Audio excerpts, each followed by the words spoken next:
আসো পকেটে টাকা আছে আর মাত্র 500 বাবা। গরু মুরগির দাম বেশি, আজকে সবাই মাছ খাবা। চিংড়ি মিংড়ি রুই টুই বল নাকি কাতলা, শিং মাছ নিয়া ভাবিরে জোল রানতে কোন পাতলা।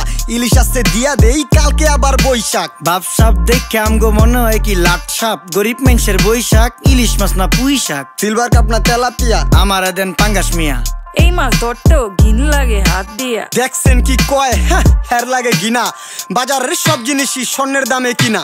ঘু খায় সব মাছে, কালার খায় পাঙ্গাসে। ডিম পারে মুরগি আর ব্যথা পায় রাজা হাসে। দুঃখ কমু কার কাছে, টাকা নেই কা হাজার হাজার। চলো বাবা যাইয়া দেখি কি অবস্থা কাঁচা বাজার। ওই মিয়া হাত দিবেন না, মরিচের কেজি 1000। দেখতাছেন না মরিচ গার্ড দিতে রাখছি বডি গার্ড। এইটা আবার কোন পাট? আলিপ লাইলার সিনবাদ। যেইটা দরুম স্টক করুম তয় তরকারি জিন্দাবাদ। 80 টাকার বেগুন, বেগুনের অনেক গুণ। বেগুন লেয়া হইছে খুন, আমারে দেন দুন্দুল। পটল লন কহিলন লাউ নাইলে কদু। তোর মুখে